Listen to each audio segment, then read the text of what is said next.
What's up, you guys? It's Mina Q, and we are back with another Love is Blind review and recap. And episode 2 did not disappoint. All right, we learned a lot.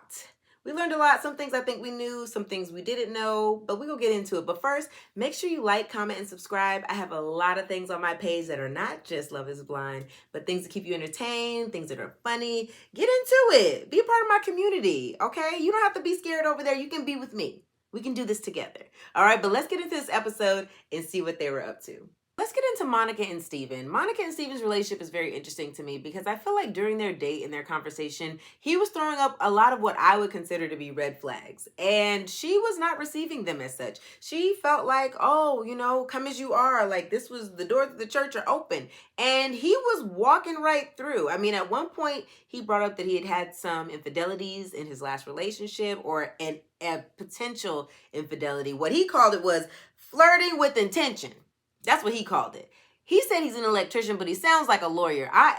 To me, it's like I thought about cheating and I was talking to somebody else. I feel like when you're getting all colorful with your words, I need you to take ownership of that experience a little bit more and not try to like pull yourself away from the situation as though you weren't a part of it. To me, that was a big red flag. I didn't really like how Monica just kind of blew past that. I thought that was very strange. She's like, oh, well, at least you're taking accountability. But did he? Did he take accountability or did he just say he was flirting with intention? Because right now, to me, that would read like, oh, if you cheat, I'm going to take you back. Because she basically was saying, hey, there's a lot of situations and scenarios. You can't account for everything. I wouldn't say that it's a blanket no on cheating, but you don't tell a man that you don't know. Because he could possibly take advantage of that, especially when he's telling you he's been a cheater in the past. I really wish she had just called him out and just called a spade a spade. At one point, Steven tells Monica that he found out through years of not knowing that he's half black. And I guess his grandmother or someone was going around basically saying that they were something else. It was giving very Imitation of Life. It was giving very like Emma Jane. I'm like, bro, why is your grandmother lying on y'all lineage? What does she have going on? It gave me a lot of questions about the grandmother, but looking at him, I could see it. I could see a little bit of the curly hair and things like that. Like I could see him being, you know, half black. So I, felt like that was a nice little share. It was a very strange way for him to have come about that information. It makes me feel like something else is going on behind the scenes there. But, at least they share a little more in common than they thought they did. Now, when we get into Hannah and Nick D's relationship, I really just have one word. It's therapy. I feel like they cannot get on the same page. They just can't seem to do so.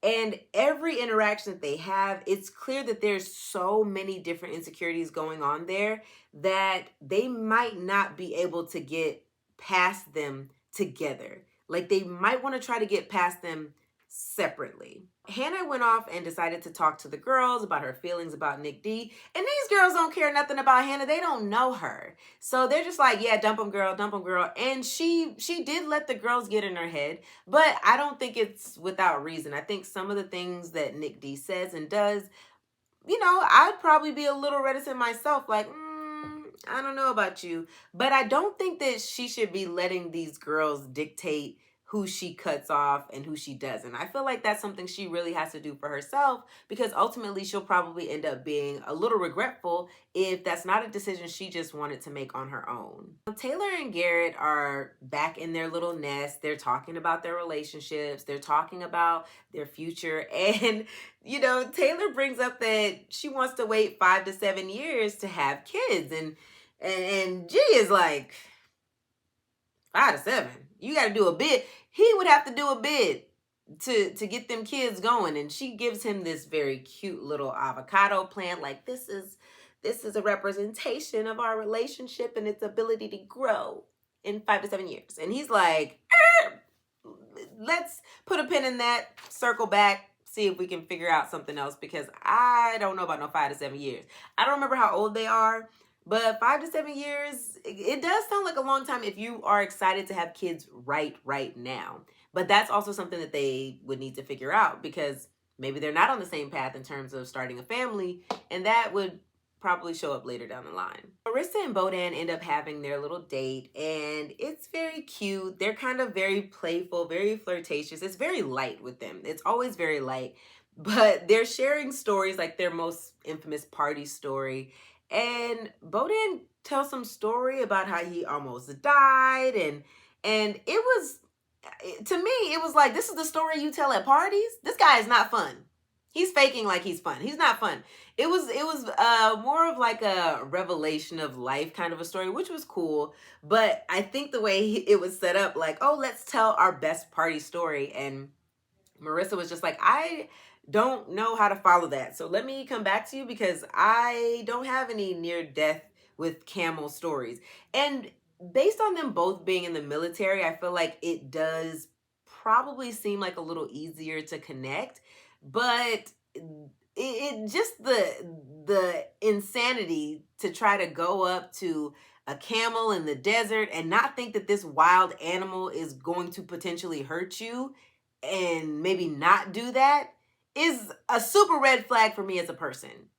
I mean, who does that? Why would you do that? As Marissa, I would be like, this man ain't got the sense God gave him. Why would he do that? And right now that this is his party story and it still seems so funny to him, to me, I'm like, I need you to lock in. I need you to tap in a little bit for me, please, Bodan. But we'll see. I mean, their relationship seems very cozy cute right now. Now, every time I watch Marissa, I'm always just so shocked by things that she says. She's never really the person that I think she is, but then she also can be at times. And she's kind of having this little love connection with her and Ramses, but I don't feel like she's all the way in yet. I don't feel like she's given it 100% of who she is. And obviously she's still dating Bodan, so she can't be. But I think that sometimes she says things that I'm just like, you know that there's cameras on, right? You know that sounds a little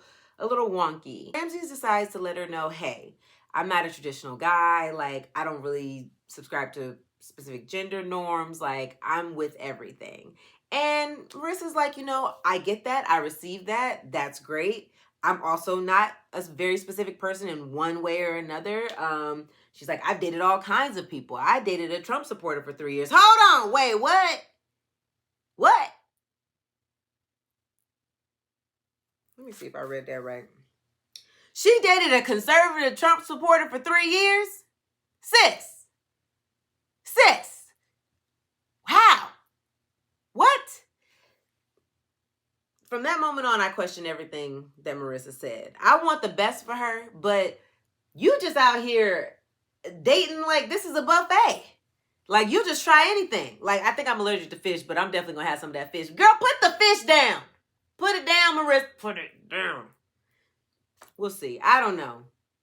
I think they're a very cute little matchup, but I need her to get a little discernment. Please introduce discernment into this conversation.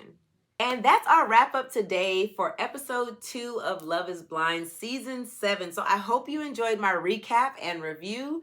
If you have anything you want to say, any comments, any questions, let's talk about it. Let's chat because I want to hear from y'all. I'm watching this by myself. I need somebody to talk to, okay? Because I have so many questions and literally 0 answers most times. But I'm okay with that. So thank you guys for watching. Make sure you like, comment, and subscribe. And I can't wait to see you on the next review.